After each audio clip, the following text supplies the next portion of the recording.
What is the only thing that hurts more than having Hollywood go back, take a series or movie that we all liked and loved, and were good with the way it was, remaking it or rebooting it and totally screwing it up?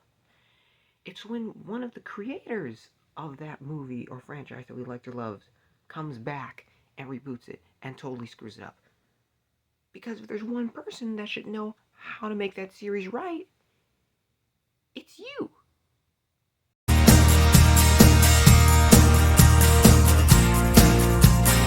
Hey guys, and welcome to my channel. I'm new here on YouTube, so please consider supporting me and my channel by subscribing, leaving a like and a comment down below. Without any further ado, let's get into spoiler talk for The Matrix Resurrections. Yes, that's right, you heard me right. This is going to be a spoiler-filled review. I've already done my non-spoiler review and covered the movie without actually giving away any major plot details. So if you want to go check that out, go ahead. But you're being warned right now. Again, if you didn't see it in the title, you didn't hear me say it earlier, this is going to be spoiler-filled. There will be spoilers. So if you move forward, move on with danger, because I'm about to spoil a lot of stuff in the movie. So let's talk about it. So first off, right off the bat, I would think that with you having almost 20 years after The Matrix Revolution and totally screwing up the series for 2 straight movies, that Warner Brothers would have at least had the common sense to know how to at least make a movie that is somewhat more cohesive than Revolutions. Because right now, I think Resurrections and Revolutions are just right. They're not really much better than each other. It's mind-boggling. I mean, when my brother and I first heard The Matrix was being rebooted, we already were kind of like, this is not such a good idea. And then I saw the trailers, and I kind of looked, I was like, still doesn't look such a good idea. It doesn't really look like The Matrix right now. And the movie came out, and it wasn't. And that's really frustrating for me, because this movie has a lot of potential. The entire premise of this movie is a really good premise, which I couldn't really explain, but now, because this is a spoiler review, I can explain what that is.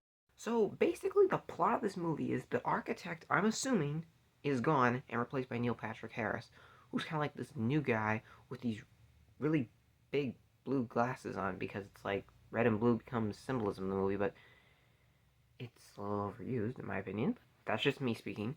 And then, after a while, we find out that Neo now still sees Trinity, but doesn't really remember they had anything together. They like to hang out at essentially the Matrix coffee shop, and he's designing a video game. It's like second one that's based off of his experiences in the Matrix, and they have him prescribed blue pills so he won't remember anything. And Jessica Henwick's in the movie, and I like her a lot, but her character's name is Bugs. Seriously, that was the name they came up for her. Was you have Neo, you have Trinity, you have Agent Smith. Here's Bugs. Like, who approved that name? It's like every time they called her, it sounded like they were calling for Bugs Bunny or something. So anyway, moving on past that, she's actually a pretty good character. Don't get me wrong, but they make a lot of mistakes I don't like. Like, this movie thinks it's a good idea to recast Morpheus and Agent Smith, and that's just not a good idea, but they do, and you kind of don't like that they've been replaced, and it kind of seems odd and unnatural, but right when you kind of get settled in, you're like, okay, I see what you're doing here. I can get used to this. They'll show you a flashback of the original one, and you see them, and then you're taken right back out of the movie again, because you're like, but it's not Agent Smith, and it's not, Morpheus. But also, I don't think Agent Smith necessarily need to be in here. I feel like Agent Smith was already a major part of the first trilogy. You didn't need to keep bringing him back. I feel like at this point, he's just being overused, and that's kind of disappointing to me, because it's like, he's just becoming the guy to have in a movie to have fights with. Also, another point to talk about fights. The fights in this movie, like I said in my original review, they're good fights. They're well shot. Here's my problem with these fights. Neo is almost like a superhero. He just kind of throws punches and supersonic booms people. Like, you see waves come out of his hands and they go flying.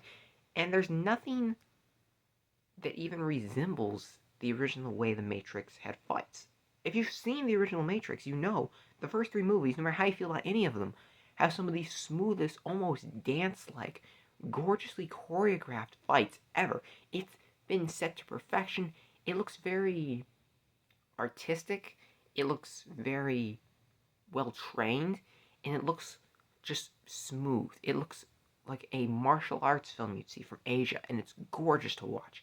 And the gunplay is wonderful, and like the semi chase is awesome, and like the battles where multiple fight looks beautiful. Here, it looks like typical run of the mill 2020s action fighting, just like throw a punch, punch, block. There's nothing very Matrixy about any of it, and that was really disappointing to me. Also, all the nostalgia grabs and trying to admit that you're a remake and trying to feed off of us liking the old ones and destroying the old mythology, which they do quite a bit in here, which they've done since pretty much they made the second movie. I don't know what they're doing with this trilogy. It got really annoying after a certain point, and I was not too keen on it. It turns out in the end, Neo's not really the one. Like, Trinity's also the one, but like they said in the other trilogy, that Agent Smith and Neo kind of like are anti and kind of make up the one. So it's like the Trinity. Did they do that on purpose? All of a sudden, old characters pop up, which I have no problem with. But like Merovingian pops up looking like Moses from the Ten Commandments, because apparently everyone has aged over. I think it's like 50 years. Has aged like 50 years, except they've kept Neo and Trinity in this thingy so they can look younger. But yet, also another thing, apparently the rest of the world doesn't see Neo the way we see Neo. He looks like this old man, and I, even with that, he still kind of looks a little like. I mean, I saw that. You look at Keanu Reeves the way he looks as Neo now, it kind of looks like the same guy. And apparently, there's this whole thing about the Matrix will be balanced if Trinity and Neo are together but kept far enough apart. And it just it just seems like they're just throwing anything together at this point in the movie. The movie seemed almost more like it's the beginning. It seemed like a rehash of the first.